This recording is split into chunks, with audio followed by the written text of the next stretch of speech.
Hello, hello. Hello there. What's going on? Nothing much. How are you? Oh, I'm doing all right. Thanks for coming onto the charity stream here. I had a little technical difficulty right at the start, unfortunately, but it seems to have smoothed itself out now. awesome, fabulous. Um, so I want to thank you very much for coming on to the stream here. Got some people watching. We got things posted up. So if I guess if you're ready, I'm ready, and I guess we can get this underway. Yeah. My the headphones I had connected did not suddenly connect. So I'm just gonna see if I can just plug in to my device. One moment. Okay. Just I think it'll help reduce any like background noise or anything. So, Ladies and gentlemen, this is the Game Corner podcast. Normally, this is a gaming news podcast, but today got a special guest with me, actress and voice actress Carrie Keranen, who has been doing this for about 20 years. oh my goodness, yes, at least probably. Wow, that's so crazy to think. Yeah, I've been a big fan for a long time. Followed you since been following you since your Yuigoh days, and I've actually rewatched some of the older Pokemon episodes just to see if I could find any of your one-off characters that you've done. I actually came across a couple of them. Well, congratulations. I feel like I'm an Easter egg hunt. On Pokemon, I would have to agree. Yeah, it's like, surprise, there I am. But yeah, I don't have a webcam, unfortunately, on my PC. I'm not, No worries. I'm a middle-class poor white boy. I can't afford one of those. No sweat. My hair's in a ponytail, so I'm good. All right. I mean, if you wanna be on the webcam, you can, and I could put you on the screen at least, or I could just put a picture of you on the screen. This way, people know for sure you're here. And No, for sure I'm here. So again, thanks for coming, and I guess I'll ask this first question with the way the world has been this year. I guess I'll ask this question before anyone else does. With the state of the world we've been living in this year, how have you been coping with it? Honestly, I'm great. I'm thriving. I feel really, really, really lucky. My parents had just visited me in Los Angeles, and they literally flew home on March 3rd. And so I just saw my family, and all of them are safe and healthy. Any of my all my friends who, became infected, they have all eventually. Some of them were sick for quite a while, but they're all doing well now. They're better. I'm so grateful that I've been working in voiceover all these years, because it's one of the parts of the industry that just was able to continue going. And so, though there was obviously, a lot of like learning curves for everyone, the first, month or 6 weeks of like, all the different programs that people were using and how to sign in, and how to make sure, for you want my Skype video, but no, for you want Zoom, and okay, no, this is this configuration, and just learning all that. I think a lot of, I used to engineer, but so I've always appreciated my engineers, but I think actors in general really, really, really appreciate the engineers now and what they do for them, usually in studio. And I think the community has been really, really supportive of each other.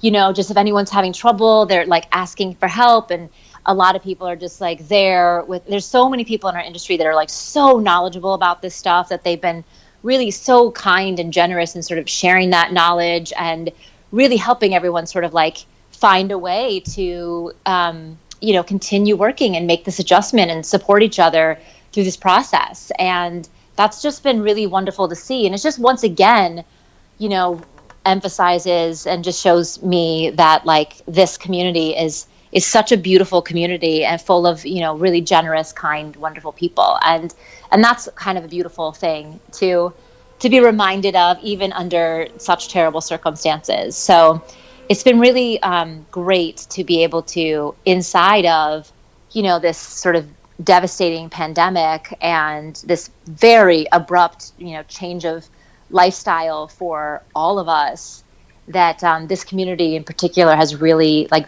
come together and bonded more deeply and supported each other. And it's just made a world of difference, you know, and I have so much empathy for, you know, people who are not finding that level of support, you know, inside their own industries and, you know, from our current leadership. So I count myself very, very, very lucky, and I'm super, super grateful for that.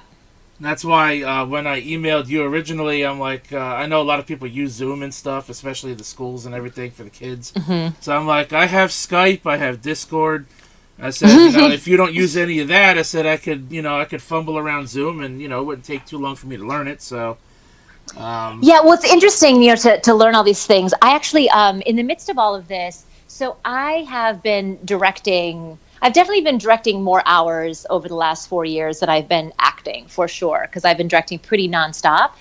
And it's great to be able to direct and perform, because in voiceover, everything's done by time. So I know, you know, even like next Tuesday, I'm like, all right, I have a session 9 to 11:30, and then I could be in the studio, like ready to direct starting at noon, you know.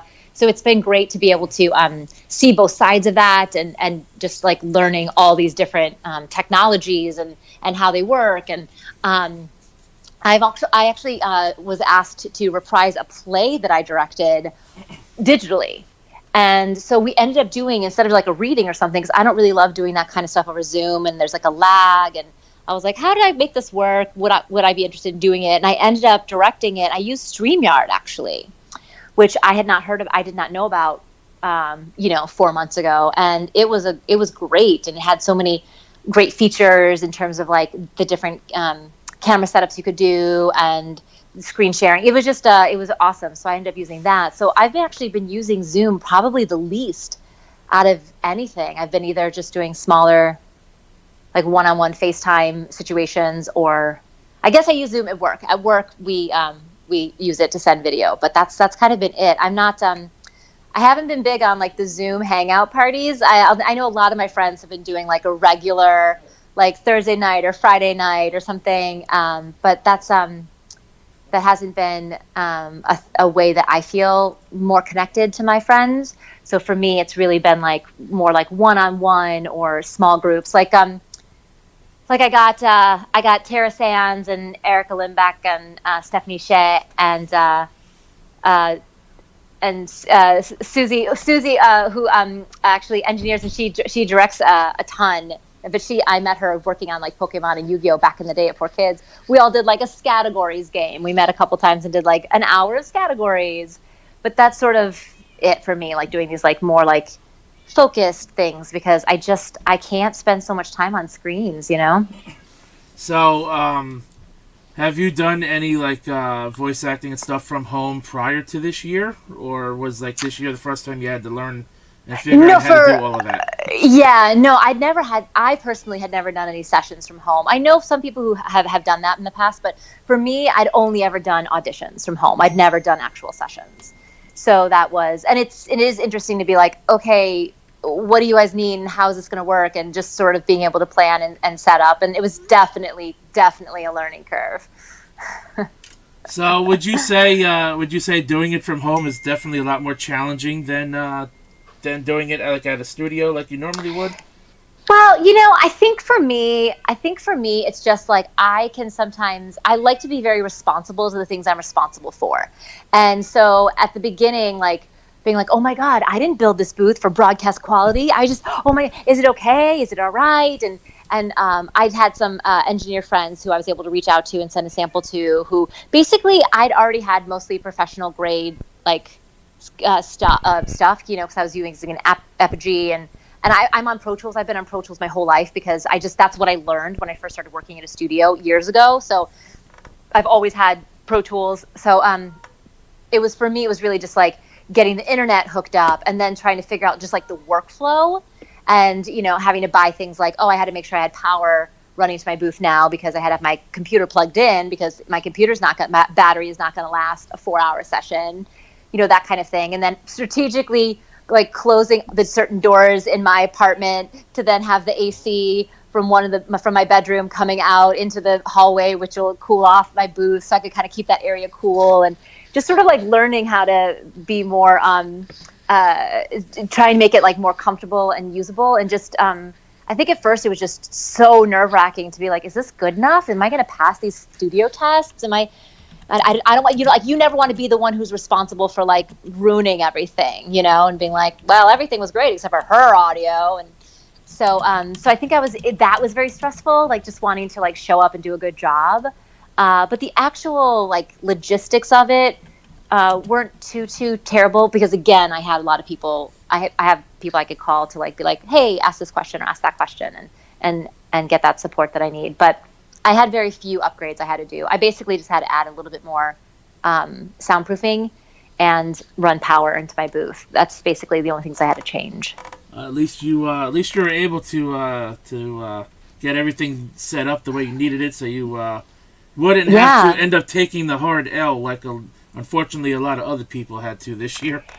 Yeah, and I also really lucky that I get along really well with my downstairs neighbor, and so I could just text her and say, I have a session from this time to this time, and she would just like, not play her Amazon Music, and it was just really I got really lucky.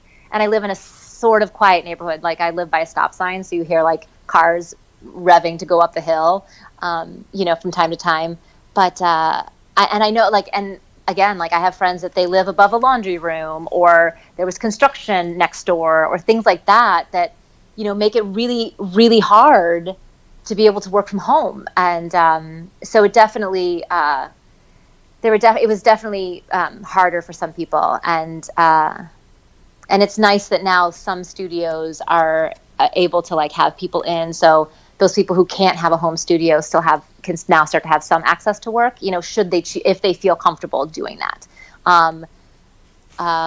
Most of the studios, I mean, I have heard that there were some studios that were, maybe being kind of poopy to their talent, and like threatening to like replace them if they didn't like come in to record, even when like they weren't legally allowed to be open and stuff. So there definitely were some shady things that happened, but for the most part, I think most studios, like all the good studios, have been like really, really great about accommodating their actors and like setting it up. And now, I mean, at the beginning when I was directing, it might take us like 10, 15 minutes to get everything settled before we could start working. But now all the actors are so used to being remote that like we like connect with them. They're like they're ready. We connect with them. We're like, hey, this, great. Okay, cool. And we're like off and running in 5 minutes. Right. So I just really feel like everyone, people have really settled into it, which is, again, just like, it's just such a blessing. So even though it's stressful, and it's amazing that we've been able to like continue to work at a time when that has not been the case for a lot of other people. And so again, it's just like so much gratitude for this community. I wish I lived on a quiet street, man. I live near a military base, and I hear everything, man. I hear the gun, right? I hear the gun practices. I hear I have the fighter planes. They fly over my house at least a few times a week. They do it's real hard to soundproof against that. Yeah, they even do the mortar strike practice and everything, and the sounds of the explosions from the mortar strikes actually rattles my house. Like, you can actually hear it. Goodness. It is bad. Yeah, you can't do anything about that. Thankfully, it's been peace and quiet right now. So you won't hear any of that noise in the background, unfortunately. Well, at least now I'll know. I won't worry that like your house is actually like falling down. Well, actually, the first time, that's strange of you to say that, because the first time when I first moved here, the first time we experienced that, I woke my brother up. It was like early in the morning. I'm like, dude, is somebody trying to knock our house down? He gets up and he hears, he's like, what the heck is that? So then he runs down the stairs, he goes outside, and he doesn't see anything, but we hear it, and I'm like, we didn't know that was what it was at the time we first moved here. Well, it's interesting because sometimes there'll be trucks going up the street, so I also have to sometimes play this game in my mind of like, earthquake or truck? Earthquake or truck? Yeah, I hear the vehicles too. Earthquake. So. Oh, earthquake. Okay, earthquake over. Okay, cool. Like, so, and these things, they do, they affect your life. You get used to them just as a human being. I honestly don't think that I've ever been so aware of the sounds in my neighborhood prior to having to do home records. Like, I know the schedule of every neighbor's, like lawn service with the the leaf blowers. I know, like, I was like, oh no, he's cutting his tree down. Like, okay, that'll be 2 days. And like, just trying to, like, you're so aware of of the sounds of your neighborhood. Right. Yeah, man. I mean, I have some inconsiderate neighbors too that like to ride dirt bikes and whatnot Sure. around. So, that and I do hear a little bit of the traffic that goes up and down the road. So I get a little bit of everything around here, unfortunately. Yeah, and again, like, in the past when it was just about, doing an audition or something, it's like, okay, there's a dog bark. I've heard of tons of auditions, and there's like, okay, there's a dog bark, or there's a car, or someone's doing laundry, or someone's like auditioning from a bathroom, or whatever it is, or a car, or whatever. But then when you start to think like, oh my gosh, this audio has to like be final audio, that's when it starts to get nerve-wracking. But I've been so lucky so far. Everything's worked out. So good to hear, and hopefully everything continues to go well until we can eventually get back to normal. Yes. Yeah. Before we continue here, I just want to shout out CPU Whiteheart Blanc here donated $29 to the charity efforts. Puts me up at as of right now $450 raised. Great.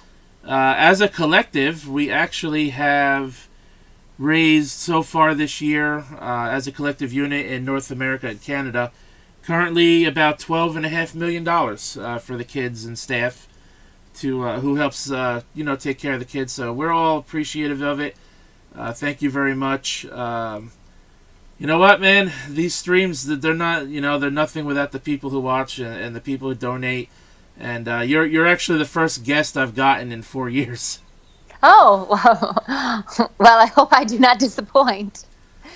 I'm gonna be honest. I feel a little nervous, and having done this before, and knowing Erin Fitzgerald for 7 years, you think this would be a little bit easier, but it just seems to never get easier for me. Yeah, I've been acting and directing for years, and I don't think you ever stop getting nervous about things you care about. Because I don't think you ever stop wanting it to go well and knowing that like a bunch of things could make it not go well. And so I just don't think that ever goes, I don't think it ever goes away. I'm not sure. I think that you can get to a place where, the joy and the excitement, overshadows the little bit of like nervous. But I think everybody always has a little bit of like, oh, this first day of school, what's this going to be? What's this director going to be like? What's this, there's always like just like a little bit of that there. I don't think it ever fully goes away. Yeah, it's like I try to put on a good stream every year. And like I had mentioned on my stream before I launched the call with you, I used a program yesterday called OBS Studio, which stands for Open Broadcast Software. Mm-hmm. And it just completely wrecked my live stream yesterday. It had it was playing my voice through my desktop audio, which was causing my voice to echo. The gameplay, my gameplay audio and everything was out of sync from what was happening on the screen. And I was scrubbing through my stream from last night. I'm like, I can't believe this. It was, I just felt so deflated for a few minutes, and then, it's like I had to, like, I guess you could say mentally I had to punch myself in the face and be like, hey, I got to get going. Day 2 is starting real soon. I can't let that beat me down now, because I want to put on now I have this mindset where I got to put on a better day 2 than I did with day 1. So yeah, I've had so many friends that are they're like wildly more successful than me, and that's one of the things that they've shared, that it is important to, when something doesn't go well or go right, to acknowledge it and give yourself the moment, or you don't book a role, something like that. It's okay to give yourself that like moment you need to actually like be upset about it or grieve it or be disappointed or have that experience, to have that emotion, and then move on. But I think when we try to not have those emotions, we try to just like pretend like it's not happening or pretend like we're not upset, then it sort of gets pushed down and it sort of gets worse. And I think being in the arts, you get so many opportunities, like, because you audition you're auditioning so many times a week, and you can audition for 100 things and only book like 4 of them, like, because it can be a numbers game at some point. And you have to you have to be like, okay, wow, I really wanted that one thing and I didn't get it. Because no matter how successful you become, there's always going to be a role you didn't get that somebody else booked. And so it is important to like at least give yourself the time and the space to say like, oh man, that did not go, that didn't, and then be like, all right, cool. What can I do now? Like, okay, what's tomorrow, or what's today? Like now move on. But I think it is important to have that moment of being like, oh man, and then learn from it and be like, okay, well, how am I going to fix it? How am I going to move forward? And I think the faster you fail and the faster you have mistakes, like the faster you can grow and kind of like get past that. So it's really important to like have those things happen sometimes. And I personally am going through, I call it my breakup. I'm breaking up with my like addiction to feeling the pressure of a deadline, because I think that there can be so much pressure, for like either self-imposed or like external, especially if you're looking at things like, deadlines for school or deadlines for work or deadlines for projects, and then trying to fit your own deadlines for your own stuff, like integrate into all those other things that I feel it's so easy to just feel like pressure, and like kind of live in that state. And so I, in July, decided to break up with my addiction to feeling that pressure and still hit all my deadlines, but, allow things to go wrong. And it's okay. At least it got done. And then like, you're like, okay, well, next time I do these things to make an adjustment. And even a step further, I can share that with other people and say, okay, here's what didn't work for me. Here's how I solved that. So like, let them start like one step forward than you started, and that kind of like mentorship and generosity like can make such a difference in how you feel about your own past mistakes, because it really starts to reframe them and be like, oh my gosh, well, it's actually what a gift that happened to me, because now look at how beneficial it's been for others. So I think a lot of it is about perspective. And so it's great that it's unfortunate that you had that experience, but it's great that you took that time to like be upset about it, be honest about what happened, and then make the adjustments and like start fresh today. See, I feel that way normally. I mean, I don't normally get upset like I felt for about 5 minutes this morning after looking over what I had done yesterday, because I was feeling really good yesterday. I thought I was putting on a pretty good show. And I had one of my buddies on Skype with me yesterday who will probably be joining me later on today. I have a friend actually coming over to hang out with me today, so he'll be on the stream later on. My brother's going to come on. He's going to play a couple of video games with me, so today is going to feel maybe like a better day than yesterday to me. Yeah. But after, feeling as good as I did yesterday and then looking at it and seeing and hearing that it actually didn't come out the way I thought it was, it just made me feel so deflated for a few minutes.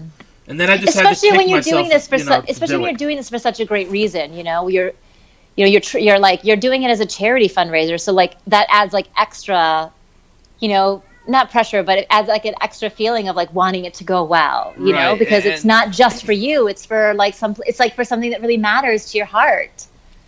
Right. It's like, people who come on here to my Twitch. Yesterday I was streaming on Twitch and YouTube because, some people like to watch on YouTube. Some people would prefer Twitch. So I did both, I try to give, everybody. Yeah. I try to make everybody happy. But on the internet, you can't do that. But I still try. You can do your best and try and like close the gap as much as possible. But some people in this world just want to be unhappy. And the unfortunate thing is, if somebody comes in and your stream quality isn't great, they're not going to stick around and you're going to lose that audience. Yeah. And, it's just unfortunate. I could have probably gotten a lot more people to watch yesterday if things actually went better like I thought it was. And I'm not a perfectionist. And, like, normally if I have a bad stream, like any other time when I go live playing whatever game I want or, talking with friends or whatever, just for the heck of it, and I go live anyway. If things end up not going as well, I don't feel so bad about it. But because I try so hard every year for these charity streams, I plan things out like 3, sometimes 4 months in advance. That's why I had messaged you last month instead of like instead of like a week ago. Like I wanted to be able to set this up, like a month ago, and and just to realize that things didn't go as well yesterday, and then I had to pick myself up because it's like, hey, I'm not done yet. Now let's put on a better quality stream than what happened yesterday. That's how I felt. But I want to shout out my good buddy Casey Israel, who was on yesterday, probably be on later on, sharing the stream on Twitch with everybody, sharing it on Twitter and everything. Same thing with Blonde here, who who's helped spread the word, and teamwork makes the dream work. So any little bit of support helps. If you can't donate, spreading the word is just as good. And with that being said, I guess the next question I would have for you is when you were working in studios, and hopefully we'll get back to that someday. Do you have like a preferred studio to work with? Like, I know you've worked with Funimation and 4Kids, and I don't know, I don't know who Nis America uses or any of them that you've worked a lot with in the past, or Idea Factory. I think Idea Factory uses Bang Zoom, if I'm not mistaken. So do you have like a preferred studio you like to work in, or is like the environment the same to you, like no matter where you're working? Well, I mean, I've been really lucky that I've only had really like positive experiences, so, and like every studio is like its own like unique relationship. I feel like that's always like has a lot to do with, I feel like different studios know me differently based on like whatever like jobs I've worked for with them. So like, some studios like they're like that I'm like the wacky girl, and some studios like I play villains for them a lot. So it's there's not really like a preferred studio that I'm like, I just like and again, like I just there's a lot of people in this industry that are just really wonderful people, and so it's hard to go wrong. And I actually have a question here from CPU Blunt here in the chat. He asked, what was it like to work on the Hyperdimension, Mega Dimension, Neptunia series for as long as you have? You voiced, I believe it was Rom. I can never remember Rom, the two twins, because they're pretty much they look the same. And then you took over as Greenheart in like 2016, and you've been Heart 2 ever since. So he was asking what was your experiences in the working on the series, and you also were part of the anime too when Funimation released their dub of it. So well, it's interesting because Rom was the first role that I booked on that, and I was more shocked than anyone because I feel like I've only played 2 shy characters in my entire career, like ever.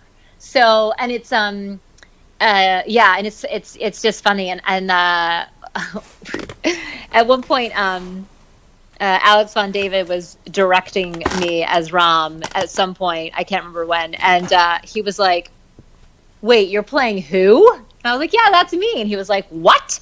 So she was a delight to do, because I don't really get a chance to play like that kind of like sweet, shy, character very often. So that was awesome. And then of course, like when I then stepped into the other role, I feel like that's much more a place where like I normally live, and so she just felt like really fun and wonderful to be inside of, and I really love what I love about that series is that like it celebrates what it is, but it also does not take itself seriously. You know what I mean? There's so many like inside jokes, and there's so many like self-referential things, and it's just got like a really interesting, and everything has like a slightly different tone. And I think when they decide to go like, okay, this one is going to have like this kind of tone to it or whatever, they just crush it every time, that it's so like every little piece of it feels so it feels like it's the same. I always feel like I'm the same person, but I'm in like slightly different universes, so it feels like both different and consistent at the same time. And I think they've done such a great job with that in that series, and it's just been really fun to see like what they come up with. So So yeah, it's also just so crazy to think back. Like, wow, have I been doing her since 2016? Like it feels like just yesterday. That's so crazy. I So mean, the other part of his question was, how hard was it for you to read the script for the games when you're doing the voiceover without laughing? oh, yeah, no, we just have fun. Yeah, no, it's just, I mean, you have to like listen as an actor, you have to like be able to like read something, have like a, and then go. You know what I mean? Like you have to just be like, okay, just keep going, keep going, keep going. You have to learn because you can't stop and laugh and talk about the joke. Like you can't. You're not going to get it done. You got to like keep going, keep going, keep going. But it is, but it's also like, but it does make the session a lot more fun. And just because you feel like it just stays up and it's very like, it just moves forward and it's very like, I don't know. And like, it's nice to be inside a session that's like that. And it's just sort of, so everyone's just sort of like in a better mood and whatnot, as opposed to, doing something like Your Lie in April or Erased, where it's like, oh, geez, this is heavy. This is a lot. This is, whew, whew. Like, okay, sorry, we ran out of Kleenex in the booth again. Can you have some more Kleenex? Like, so it's such a breath of fresh air to have a project that's like just very up and fun and funny and just like bops along. Definitely not grueling sessions for that. No matter, even when it's like, obviously video game sessions can be like very, very taxing. It's a lot. You're moving through a lot of material at like a very, because it's not just about your voice. It's like a physical experience. Your voice is a physical event. And so like you can get really, really tired. Your back gets sore just from like holding your lungs open because you need every cubic inch of, lung capacity and stuff. So it's they're no joke. So it's definitely nice when you have one that's like fun and funny and bopping along. I've been a fan of the Neptunia series, since the very first game. Before you were even part of it. I got into the series. I have GameFly, and I decided to rent it from there because I'm a big fan of JRPGs, and Mm-hmm. I've played plenty of them, and I come across the Neptunia games, and it looked interesting. And from what I was reading, based on it had like a lot of references to other video games and stuff. So I rented the first one Yeah. from GameFly. I'm like, this ain't bad. And then the second one came out, and it was even better than the first one. Yeah. So then I stuck with the series ever since. I actually have every game in the series, I think, except for like Oh. one. Yeah, that's what I love about like it's so self-referential towards the industry. You're like, oh, gee, what on earth could that code name be standing in for? You know what I mean? Like it's really fun. It's so fun. I feel like I hope that they're having fun making it because we're definitely having fun voicing it. Yeah, I'm looking. There's actually a new. Well, it came out in Japan. I think in August, I believe it was. Neptunius Virtual Stars, I believe it's going to be called in North America. We're supposed to get it in I think January or February, something like that. Mm. I'm sure you have the NDA, so it's not like I could ask you if you were still a part of the series, if you've done that game or anything. So I know the no non-disclosure agreements, those are very, very touchy subjects. Asking about anything you've done recently that you can't disclose yet.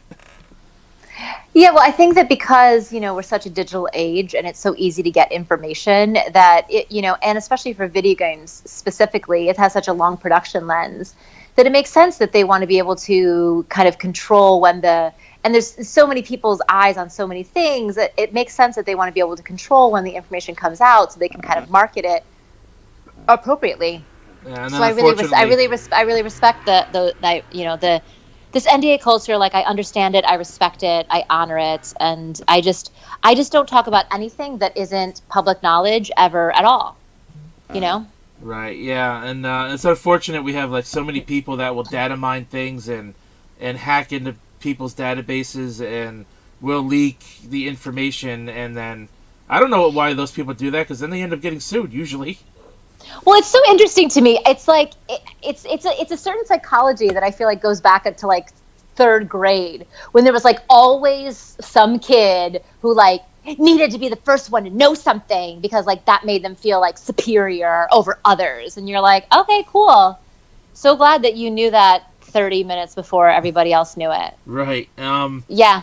I mean, but now like literally everybody knows it. So like that superiority you had like lasted for like 25 minutes. So I hope you really enjoy. I hope that did something for you because like no one else really cares. But kudos to you, I guess. It reminds me of when you guys actually did the Neptunia anime for Funimation.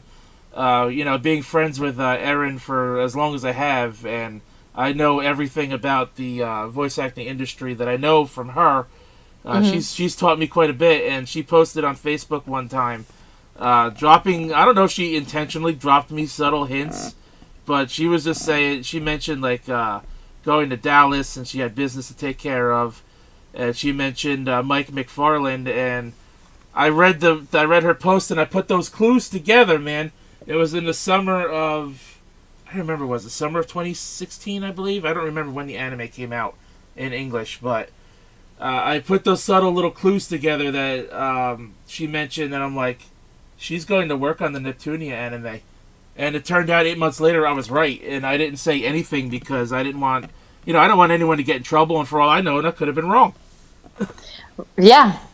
I mean, Mike McFarland works on a lot of things. So that was, it's pretty interesting. So out of all of the characters that you've done, and for some people who's watching this right now who may not be as familiar, you have done Mokuba Kaiba, Sato Kaiba's brother in the last season of Yu-Gi-Oh, the original season, the original series. Misty Treadwell from Yu-Gi-Oh 5Ds. You played the shorter character Kisara, who had the spirit of the Blue Eyes White Dragon, which Blue Eyes is actually the Yu-Gi-Oh deck I run. I love the Blue Eyes White Dragon. So, and actually, I actually have Kisara's Yu-Gi-Oh card, which is pretty cool. If I ever meet you in person, I might have you sign it.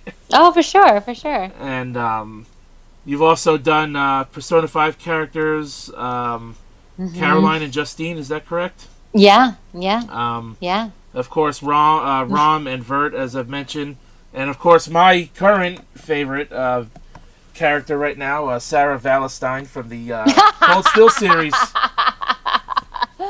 Oh man, Sarah, I love her. I love her to pieces. I could honestly say you've done a pretty great job on making her character sound serious, but at the same time, like making her fun. Well, yeah. I mean, yeah. So actually, I really appreciate her teaching techniques, her style. I really do. I appreciate it. So I actually have a question here from Will Bill in the chat. He actually asked about Sarah. He said he asked, how fun was it voicing Sara Valestein, and what was your favorite moment as her? Oh my gosh, I do not know what it is. And Stephanie Shea and I she loves to tease me about this, but like, I play these sexy drunks. Like, sexy drunk is like, I was doing an audition in front of her one time because she was sitting in the studio, and I was like, I just ran in to record something, when I was directing Gundam Seed, and and so I did like 2 passes. I came out, and she was like, I like this sexy drunk one, and I was like, sexy drunk? What are you talking about? She's like, the sexy drunk one. I was like, I wasn't playing sexy or drunk. And I listened back, and I was like, oh, I see what you mean, though. So it became a joke between the two of us of like me and like my sexy drunks, right? And then along comes Sarah. And I was like, match made in heaven. I literally auditioned for her, like laying down in my bed with my feet up against the wall, like just like chilling. And obviously, like, I come from a lot of educators. My family's in education, and I'm really big in like mentorship and teaching and stuff. So the teacher part like makes sense to me, like how to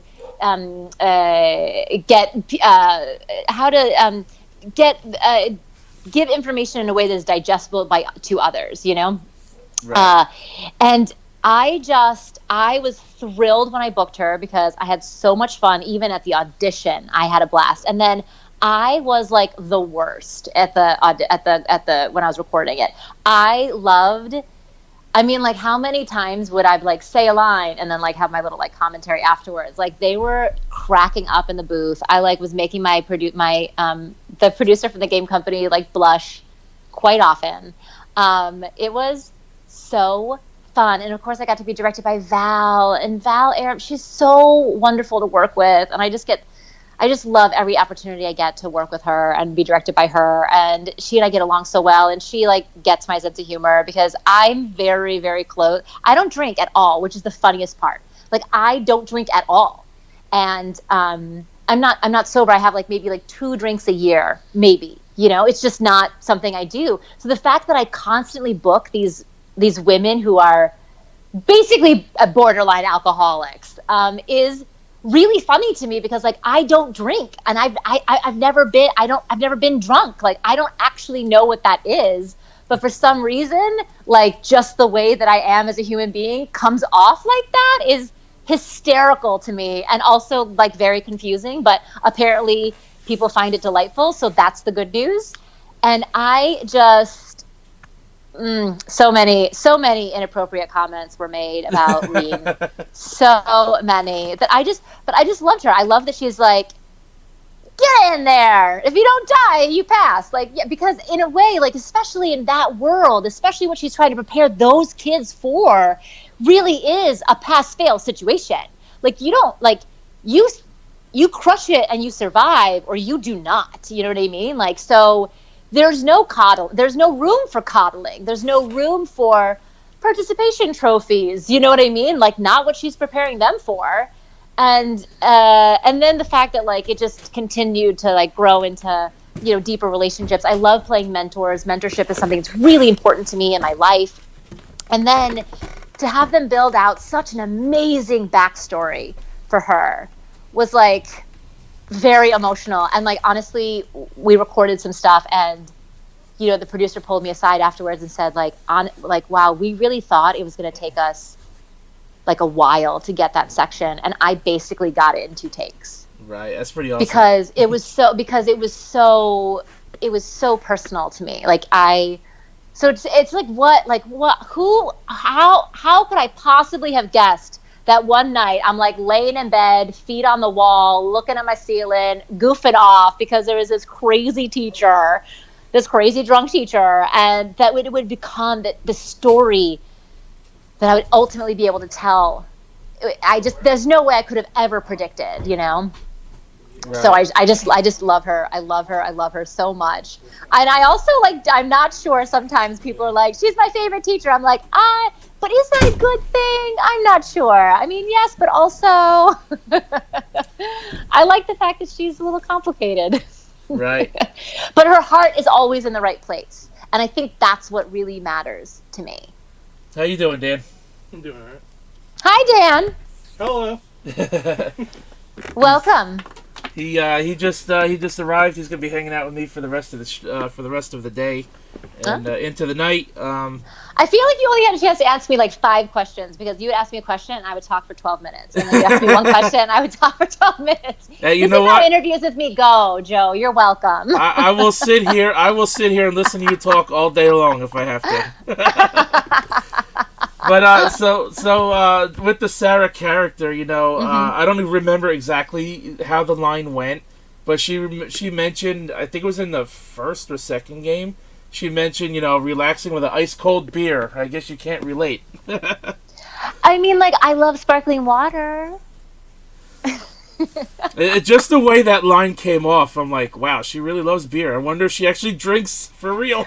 Well, I will say this, because I'm not a big drinker, but I used to work in restaurants in New York back in the day, and one of them, a place that I worked at, was one of those brewery places that had like 86 beers on tap and had like a trifold like beer menu by country or by type, you know, things like that.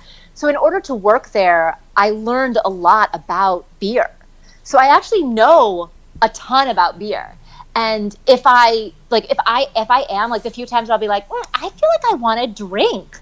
Like, I know like exactly what I want, and I can help other people. Like, I go out to dinner with people and they'll be like, I kind of want whatever. I was like, oh, you know what you should try? You should try this one because you'll like it because da da da da da da. And like, I can help other people pick the perfect beer for them because I know enough about beer that like I can make that happen. I just don't drink that much of it myself. Like, for me, I always have an Old Speckled Hen in the fridge because that's one of my favorite beers. And there's always one in my fridge because like every once in a while I'll be like, I think I will have a beer.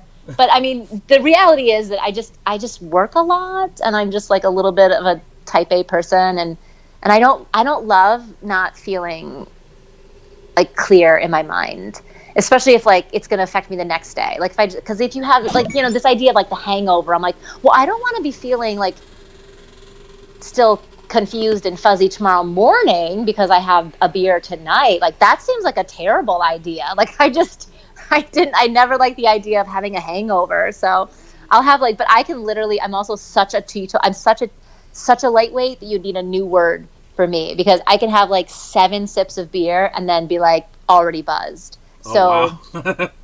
my friends are like, I would not have believed it if I had not observed it, Carrie. If I hadn't seen you like only have 7 sips of that beer and then like lose all ability, like I just turn into like this like giggly mush of a person. So it's not a very effective way to like hang out and socialize.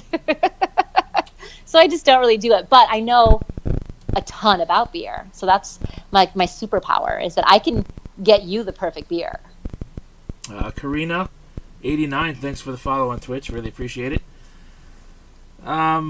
So I remember. I mean, I don't drink either. Like it's not. You know, I don't find it interesting personally. Mm-hmm. But I remember when I turned 20. I was 21, and I tried beer by accident. If you can believe that. What happened was, it was late at night. We were at a Memorial Day party at my uncle's house. Unfortunately, he's no longer with us. But I had a Barks root beer, and I set it down. Root beer. Yes. I set it down, right, and there was a Coors Light can right next to it, and I didn't notice that. And Barks root beer and Coors Light like have the same color. They're both silver cans. They both have like the same kind of same kind of font. Yeah. So I thought I reached for my soda, and I picked up the can of beer, and it was already open, so somebody was already drinking it. So that made me feel even more disgusted, and it was warm, so I didn't notice what I picked up, and I just go glug glug glug glug glug. I'm over drinking. I'm like, this isn't root beer. But it's too late. I'm in it already. And it was warm, and it just tasted so not good. So gross. No, a number one quality in beer is like coldness. Like definitely coldness is a great quality in a beer. I've never touched like beer like ever again, and I'm more cautious now when I go to parties. Like I don't really put my drink down next to anyone else's anymore. Well, it's also those talking about like root beer. I also like I sometimes love like a grape ginger beer, like because it's so like bitey and stuff. But a lot of like really good like brewed root beers or like ginger beers, the bottle shape can look like a beer, especially Reed's. It's like a green bottle with a yellow, and so I can't tell you how many times I've been walking around with like a ginger beer, and people think I'm like walking around like with an open alcohol, like just walking down the street. Or like I walk into work and they're like, are you drinking a beer? And I'm like, no, what? No. A, why? What? A, I don't drink. And B, like, why do you think I would just like blatantly, like brazenly just walk into work with like an open beer in my hand? Like, don't you think I would at least try and hide it if I was that desperate to be drinking constantly? Like, I don't think you'll drink out in public. It's not worth the it's not worth the problems that could occur. Yeah, I'd like to but I like not getting arrested is really a daily goal. Like it's really just like I'd be fine every day that I don't get arrested. So. The Sara character was the character that actually made me find you on Twitter and stuff. So. Oh really? It's like I have certain like characters. Like I'll follow certain voice actors and I'll know their characters. And it's like a character that, when I come to really enjoy a character is when I'll actually seek them out and, like, follow them on Twitter and whatnot. So, actually, I had just finished playing the first Cold Steel game, and I had recognized your voice because of other games and stuff that I played and stuff that I've watched that you were in. I think it's so amazing how people can just, like, spot the voice. Like, is that you? And such and such. And I'm like, oh, my God, how did you know that was me? But, Yeah, Yeah. so that's when I reached out to you on Twitter. I'm like, I know, and at that point it was last year, and I'm like, I know who I want on my charity stream next year, and then I found your YouTube channel, and you have certainly a variety of content over there. Yeah, it's funny because like all that came from such a long time ago, and then I was like, oh, I have other things to edit and do. I just have gotten so busy. Yes, that's sort of fallen away. So I apologize to everyone for that. I'm trying to be more consistent and finish up a couple of things. But Excuse me. bless you, bless Thank you. you. I love my little Canadian. I love my Canadian boyfriend series. I love it. It's one of my favorites. You actually had me believing that you actually had a Canadian boyfriend with those few Well, videos. my poor friend that is based on. I have a friend of mine who literally was in Toronto filming, shooting a series, and one day I was like, hey, what's your address? And I literally just started writing him crazy letters, and that is how that started. So it literally just started with me basically trying to like just not really troll him, but like I was just like, it was me just like, messing around with a friend of mine that I've known since I was like 20 years old, and Wow. and then I read it to a girlfriend of mine here, and then she was like, "Oh my God, Carrie, we have to shoot these," and I was like, "Oh, okay." And then it was really, really surprising to me, like how many people really were both like loved and deeply disturbed by her. It's like when I found your YouTube channel, not long after I found you on Twitter, and then I was looking through all of your roles on Wikipedia, on a Wikipedia page somebody made, and your website was posted underneath, and I clicked on your website, and I was reading through your biography, and then you mentioned a certain thing in the biography, and then I saw it on YouTube. I'm like, oh my God, she actually did it. And I you know what, I like people, I like people's content, people who aren't afraid to like push that line, bend the rules and see how far you can go with it. And when some of your content, I would say, certainly does push that boundary. And I It's love definitely people who not do something that. you want to be like sharing with your children or watching at work. No. Yeah. That's why in mentioning it now, I'm like skating around what that content actually is.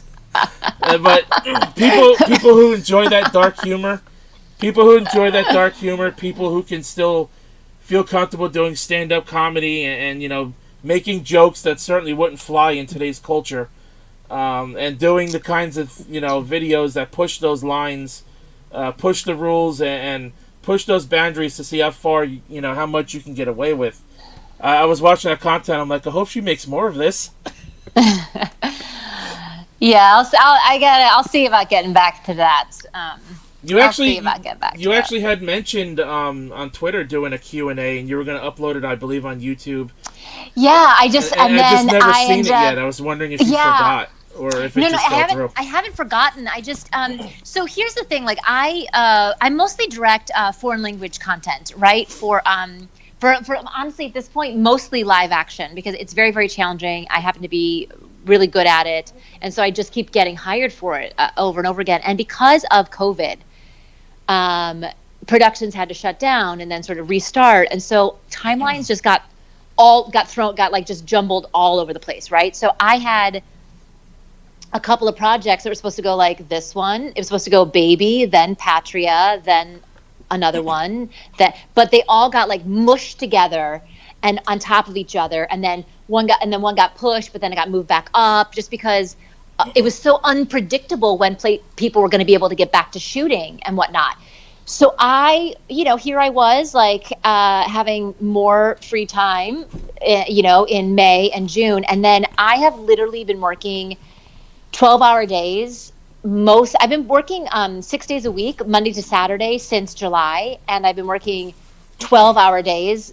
Most of those Monday through Fridays have been 12-hour days for like at least half that time, just because of I have to get one thing going, and then as I start to like settle into that one, then I have to start already doing production, pre-production, and casting for the next one, and then I took on another a female director that I was training to do specifically what I do. So I was also mentoring and training someone on my last project, which was great because then she had to take over the last 2 weeks of that project so that I could start my current project. And now my current project is the timeline's so jammed up that now we're, like I might need to bring her on my current project to help me finish this one for the day. It just got like totally crazy insane in a way that I would not expect, especially in the middle of the pandemic, but only because I happen to work in foreign content, and a lot of those countries were able to open up and start production sooner than we were. And so all of a sudden, all these jobs came back in all at the same time. So I am still working, doing 60. And again, like I'm again, goes back to like being so grateful because like, what are the odds?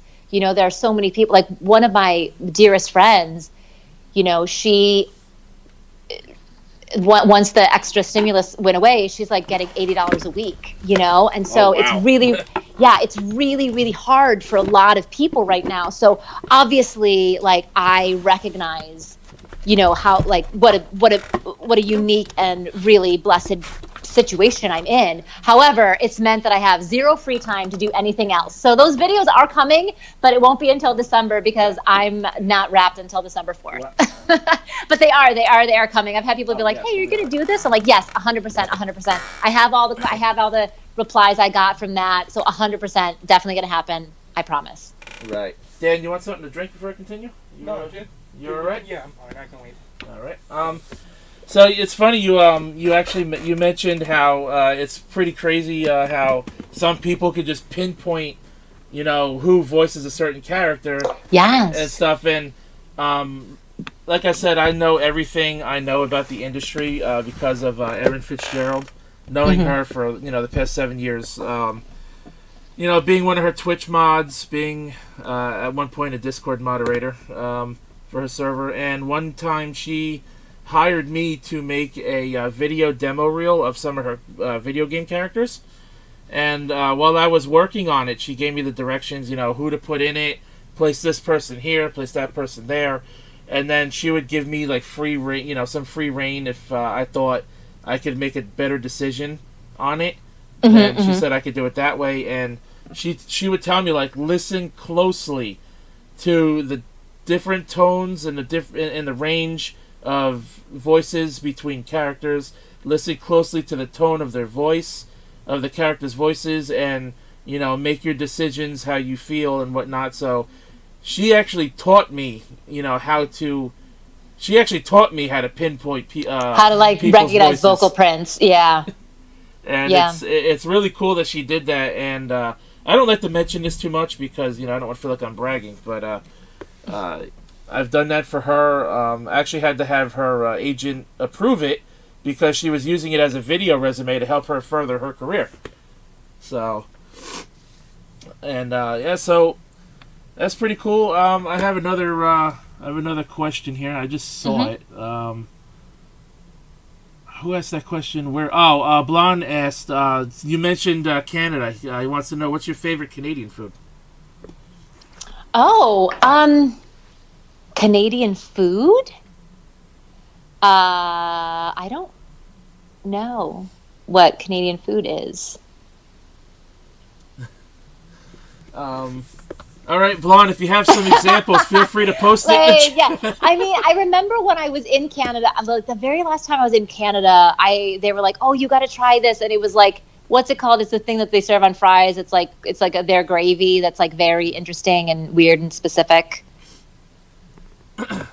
Yeah, I'm not too familiar on that either. Yeah, I don't know. Blonde, if you know what she's talking about, feel free to throw it in the chat here. Caught me out. Not sure what Canadian food is. And also, like, is there like, I mean, Canada's pretty big, and there's like several different provinces with like different weather. Like, is it like Canadian food generally Poutine, speaking, okay. or it's like, Poutine. Oh yeah, that's what it was. Yeah, everyone's like, have you tried it? Have you tried it? It is very interesting, and it is very, very rich. And it is very, very thick, and it is very not the kind of thing I normally eat. But I did eat it when I was there because I wanted to try it. And you want to like have that experience, I mean, I'm a big food eater, but I tend to stick to the basic stuff like burgers and fries and chicken nuggets and pork chops and meatloaf, pizza, Oh my stuff gosh, like how is that. your cholesterol? Are you okay? I didn't hear a single vegetable. I actually, a lot of people in my family don't eat vegetables, which is not good. Oh, But hey, I'm alive. I'm okay. alive. Yeah, bless. Yes, yes, yes. Okay. I'm very nervous now, Joe. I'm very nervous. I am totally a-okay. I have not gotten sick yet. I actually haven't even caught so much as a cold in almost 2 years. Okay. Yeah, no, I'm not. Yeah, I'm just saying, vegetables aren't that bad. They can be very delicious. I actually did eat vegetables a little when I was a kid, but I don't know, like, I just didn't like the taste of them, you know? Like, I have eaten green beans and carrots and stuff like that, and I don't know, I just didn't like the taste of it. So when I got older, I just stopped eating it. But Well, maybe you should just like try one every one, like maybe like once every 2 weeks, like twice a month, maybe just like a little broccoli, like a little I broccoli. do love potatoes though, and that's a vegetable. So Not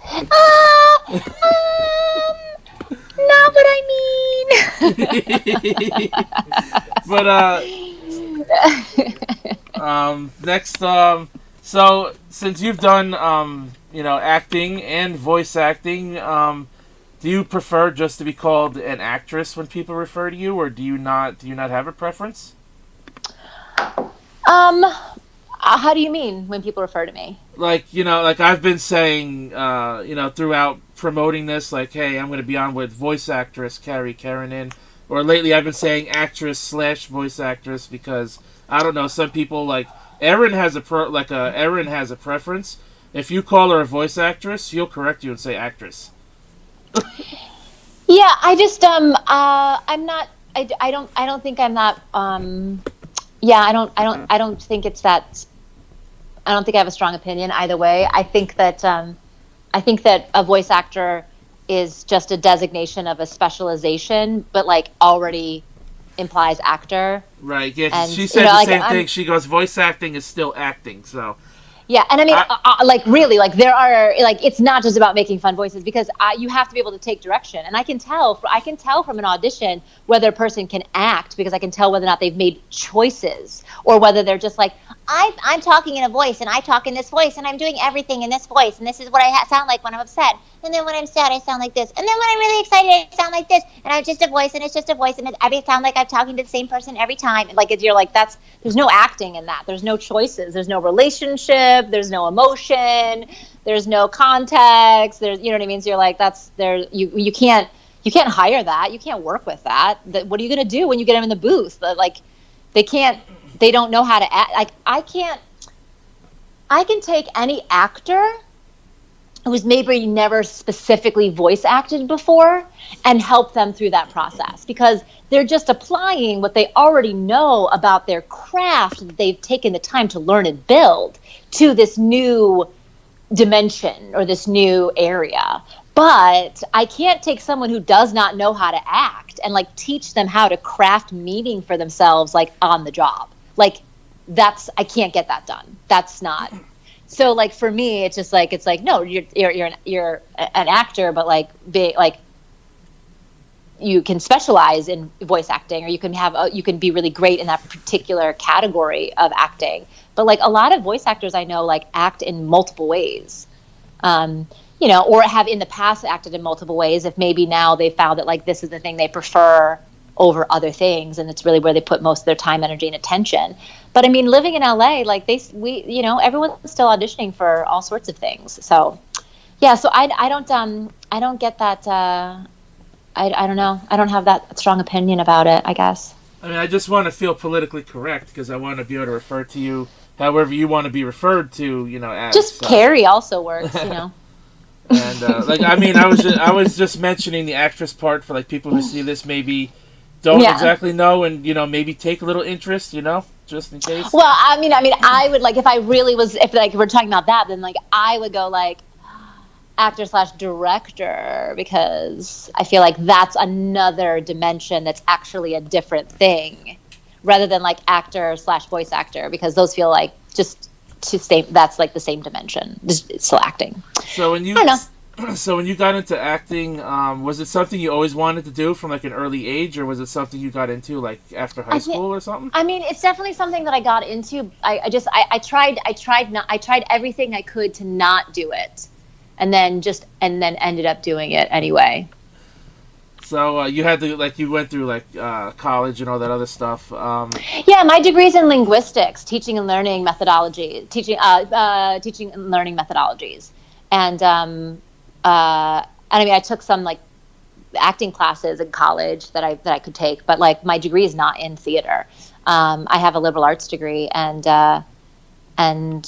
you know, I had like at the time I had a specialization in Japanese, but yeah, and then immediately out of college, I moved to New York and started pursuing this. So, you know, like I tried really, really hard, like, because I grew up in Michigan. I'm a Midwesterner. They're like, you know, always have a backup plan.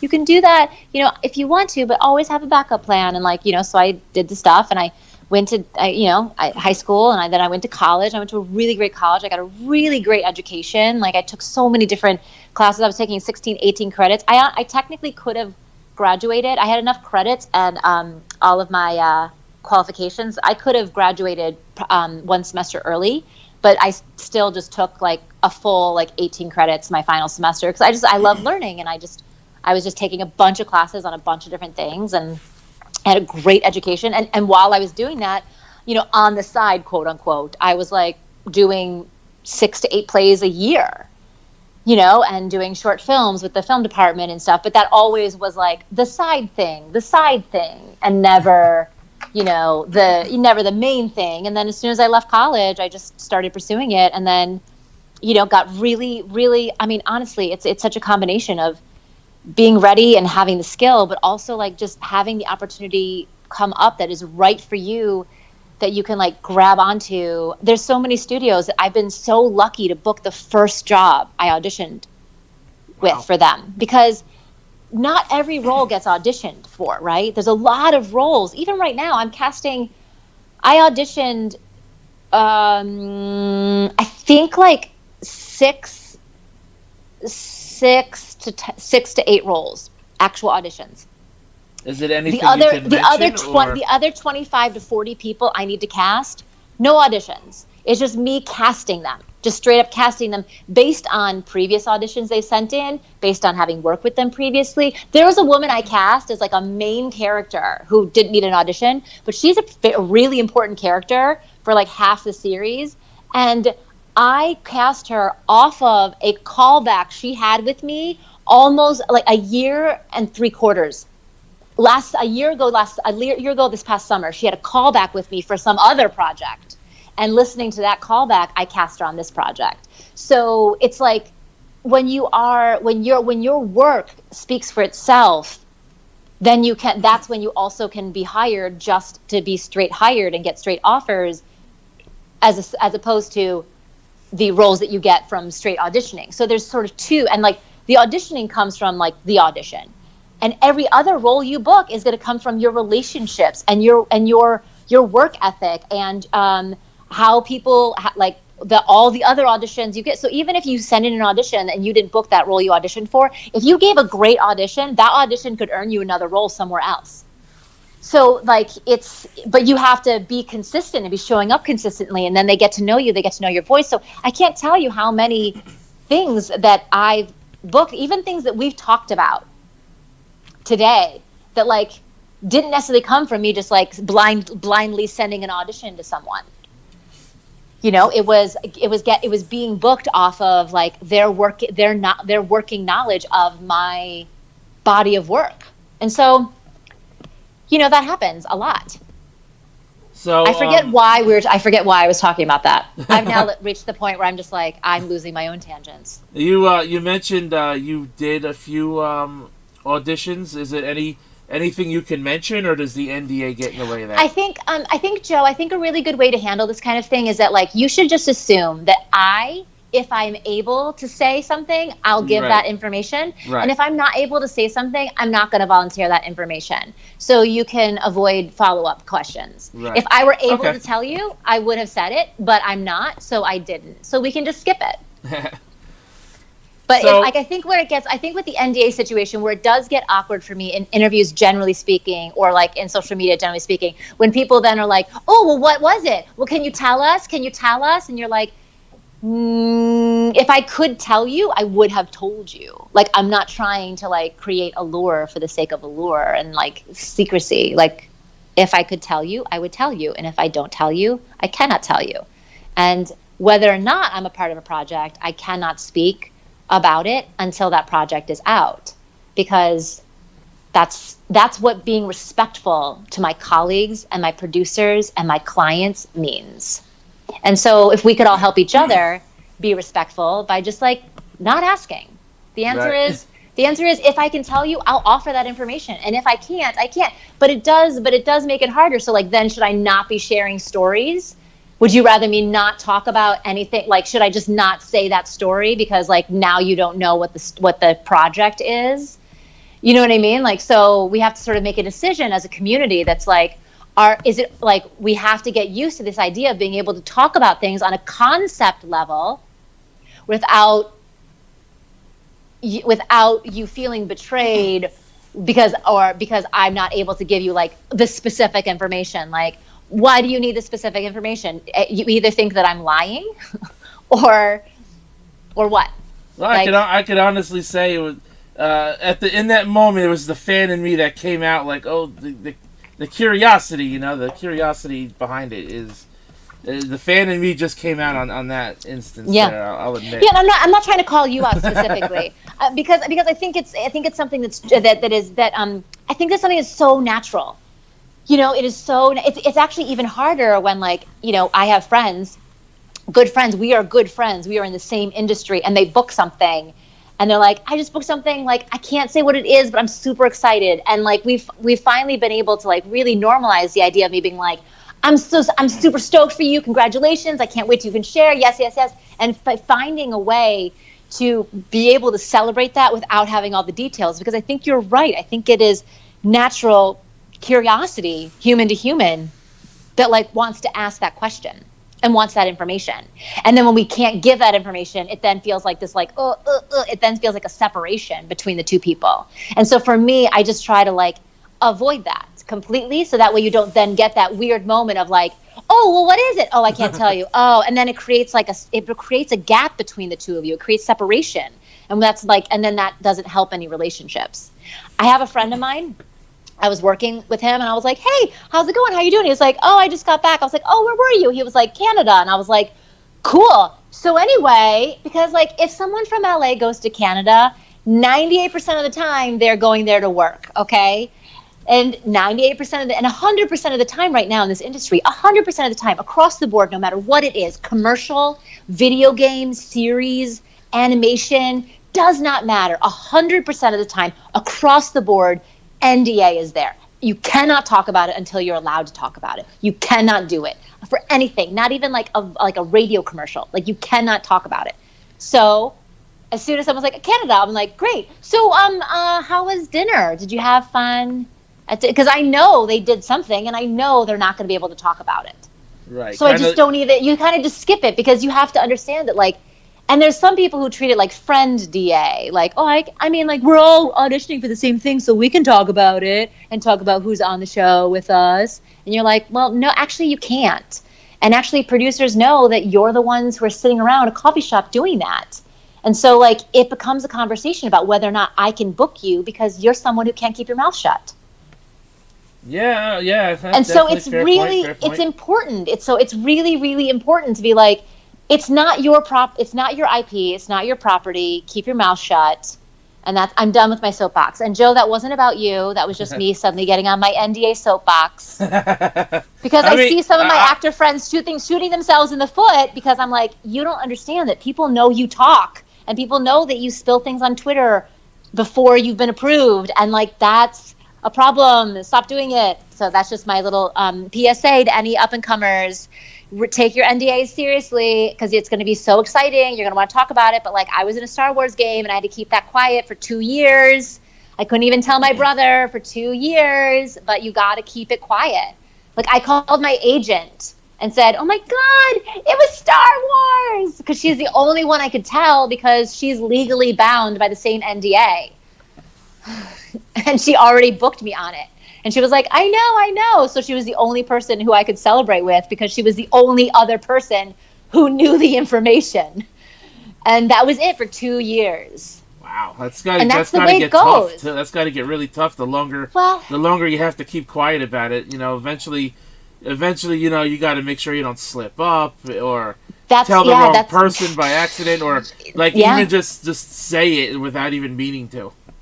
Exactly. So that's why you have to have a policy of just like lips zipped, you know what I mean? And just, it's tough. It's tough. And finding a way, it's challenging because the nature of the NDA does definitely go against our natural human connectivity of like curiosity and excitement and sharing.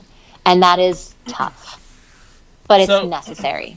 So when you do an audition, do you have like a mindset of what you're going to do beforehand, or do you like have a different mindset depending on what you're auditioning for? I feel like each audition for me is really about like the character, like finding like where that person lives inside me. And then as like a second thought, you have to be like, okay, then now that person has to live in, a children's show or a stark video game, or you know what I mean? Like then you kind of contextualize it. But I think the first thing you have to do is find who they are inside, and then like allow that to inform like what they sound like, and then like what world they exist in. I think that's probably the way that I do it. But honestly, I don't think about it that much because at this point, like how I work is kind of, I've been doing it for a long time. So like, I don't consciously have to like walk myself through steps. I sort of do it. And it's probably a little bit different each time, but it's sort of like, what's the first thing that captures my imagination, I think is really what it comes down to. So if it is like if there's a trailer for the game already or something like that, and like I can see that and that like captures my imagination, then like that's where I start. But sometimes you don't have anything to go off of. You just have like a description, sometimes a picture, and you're like, okay, so trying to sort of capture in there and then like look at the line. Like, yeah, for me, it's all about like, because inside of your imagination is where your meaning is going to come from. So. Right. Because you said, when you tried out for Sarah's character, you said you were chilling out and everything. You just made it sound like so easy, as if you just got the role by accident. I did not even do her in my booth. Like I literally was like on my phone, because I was like, nah, I don't want to. Because just the idea of recording her standing in a booth felt like too much structure for her. I don't know why. I was like, no, I can't feel like her like stuck in here. Like no. And so I literally did it on my phone in my bedroom. Like. I don't know. I don't know why. I was just like, I was like, nah. It just seems like you got the role by accident, knowing that now. I feel like everything in my life, I look back and I go like, you like to think that you plan things and you do things on purpose. And I mean, obviously we all have like vision and direction and ways that we're going. But looking back, I really feel like all my major decisions were less about like me deciding and me sort of just like suddenly becoming aware that like, oh, that was like, the curtain opened and I obviously need to walk through that door. Like, it's so weird. So it does feel like it can feel like, oh, it was magic that happened, or it was sort of by accident. You're sort of like, oh, well, because the reality is that you can't force it. You can do your best audition and still not book a role, So there's nothing like, you can't like make something happen, like literally make it happen. You can only do your best. So Will Bill here in the chat asked a few minutes ago, what is your take on the Danganronpa series? Oh my gosh, it's terrifying. Oh my gosh, I will not watch.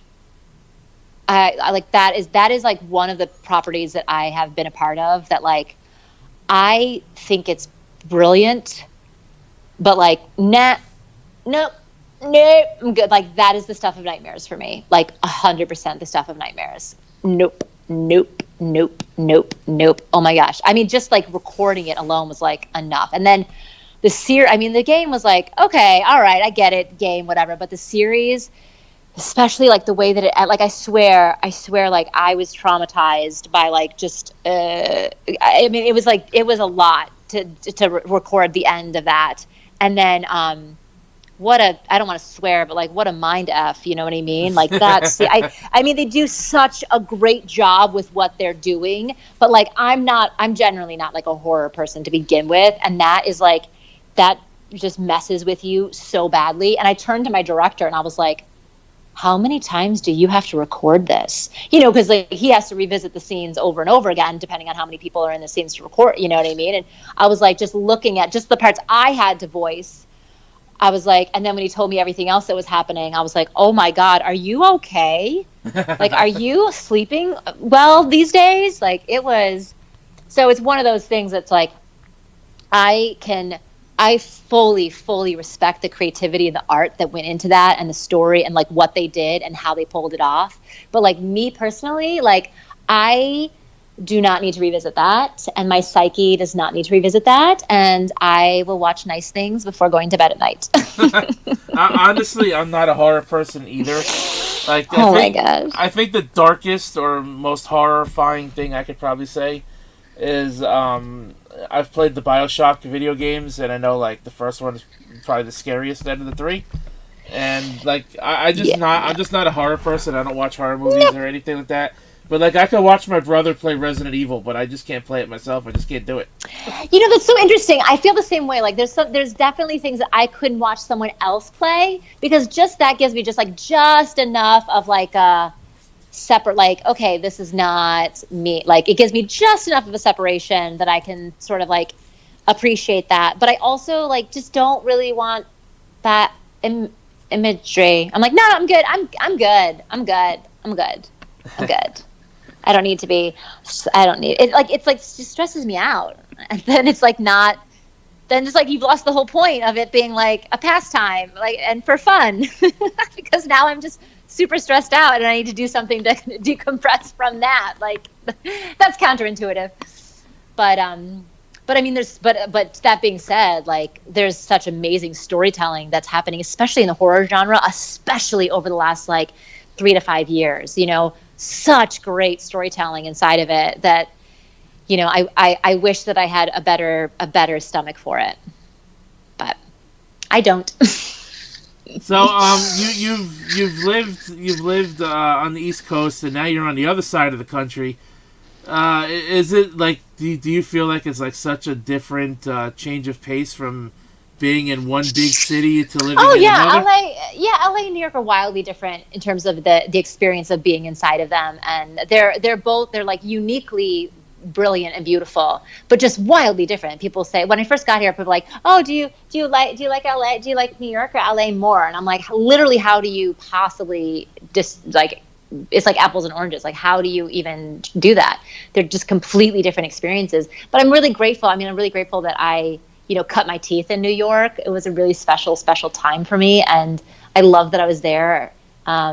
That I really like grew into who I was as a human being and as an actor and a professional in that environment, and the relationships that I formed there and the experiences that I had. I'm so grateful that I had that time there. But I do recognize that I moved to LA at the right time for me, and like what LA has allowed, the ways in which LA has allowed me to grow as a person and as a human, as a performer and as an actor, you know, so, and I mean, like, I think the next chapter is yet to be written. I don't necessarily see myself being in LA forever.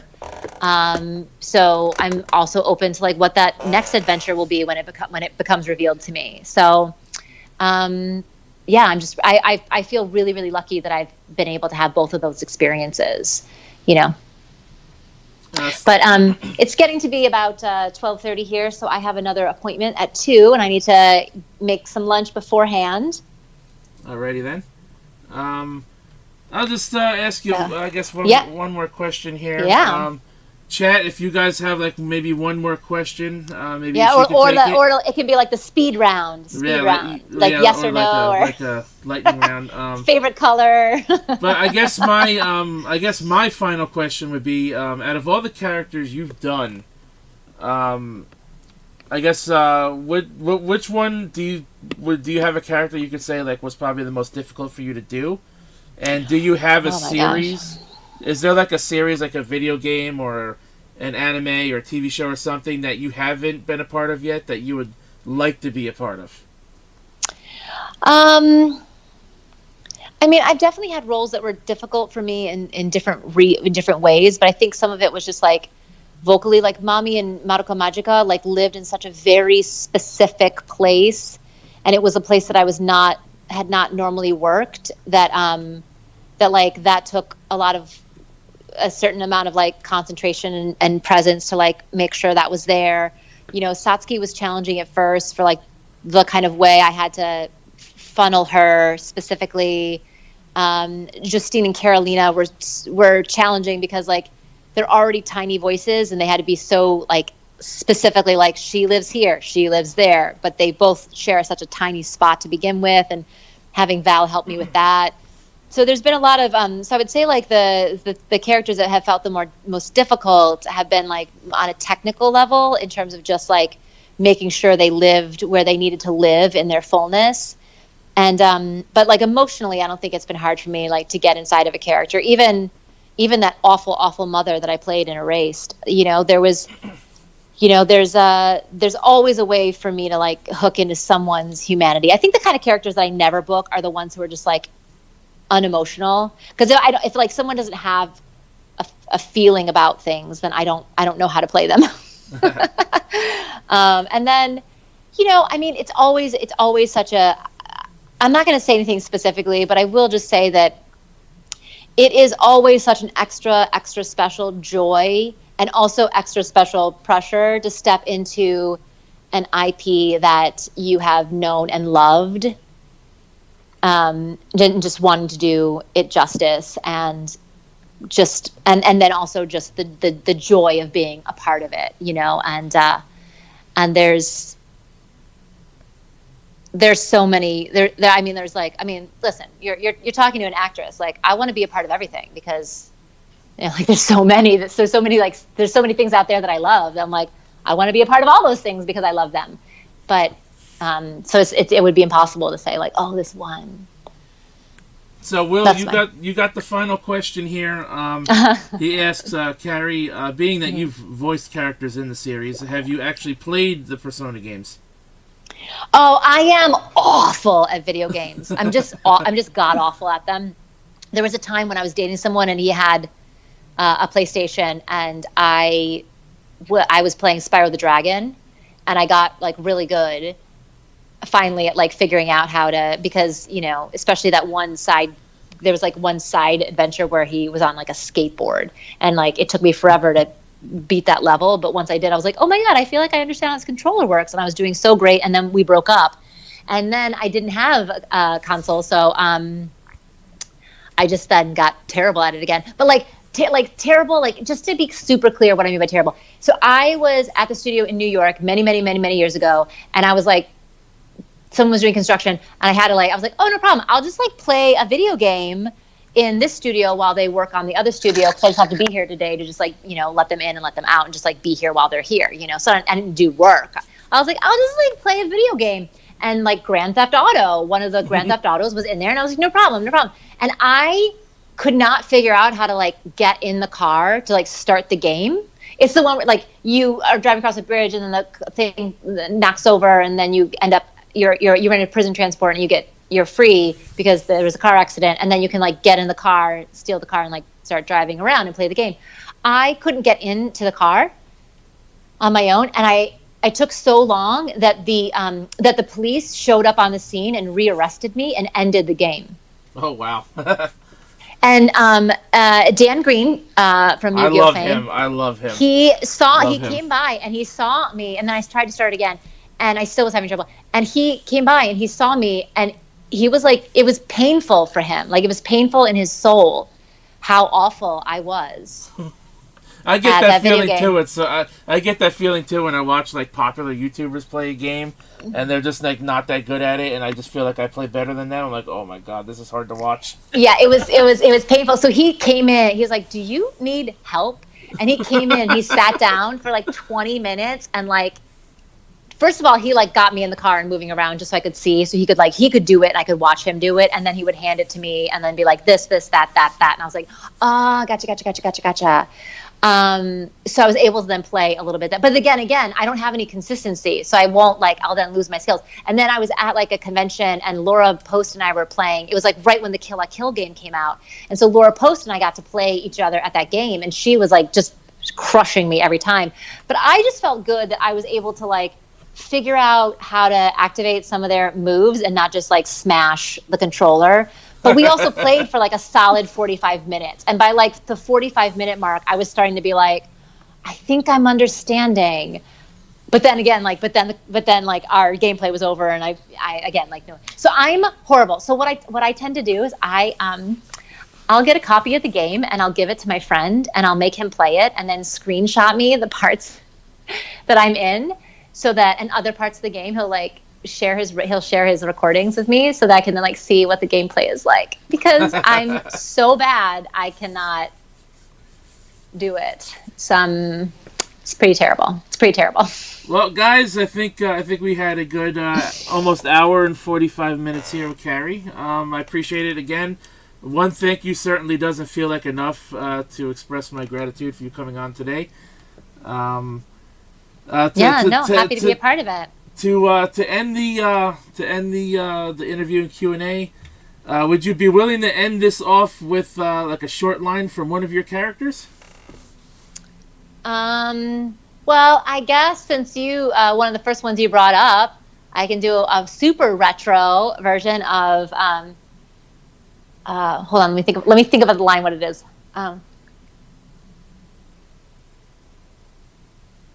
I already told you, Joey, the Kaibatron has every card in the deck! That is awesome.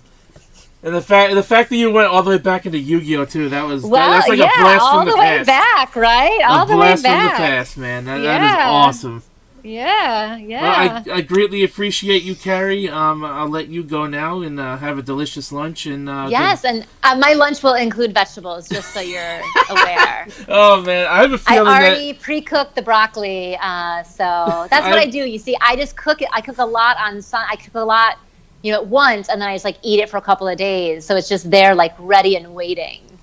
I get the feeling now that if you ever talk to me again, you're just going to troll me about vegetables. I might ask out of curiosity if like twice a month you could maybe eat a vegetable. So. Hey, the pizza was considered a vegetable. I had pizza yesterday. Was it? What is it? I mean, what was on the pizza? Just cheese and sauce. Plain pizza. That's not really that's no vegetables. That's like nothing. Like it would be like if you thought about a vegetable and thought about the opposite of a vegetable, then like that's what that would be. Like the opposite. I do eat potatoes, and I do that eat quite often. Yeah, again, not a vegetable. Like not a vegetable. Well, very important carb. But yes, carbs are important for like our energy and our brain and stuff. But like a vegetable. Well, again, Carrie, thanks a lot for coming on today. You really didn't have to do this for all you cared. You could have just like straight up told like no, especially because I reached out to you in a Twitter DM and like you opened your DMs for that Q&A. And then you're lucky because that's the first time my DMs have been open. I know, I never closed them. You never closed it. I'm like, you know what? I said, I hope Carrie doesn't think I'm a stalker, but I'm going to use this opportunity to see if I can get what I want. Yeah. Actually, that reminds me of something else I have to respond to that someone DM'd me about. So thank you for that.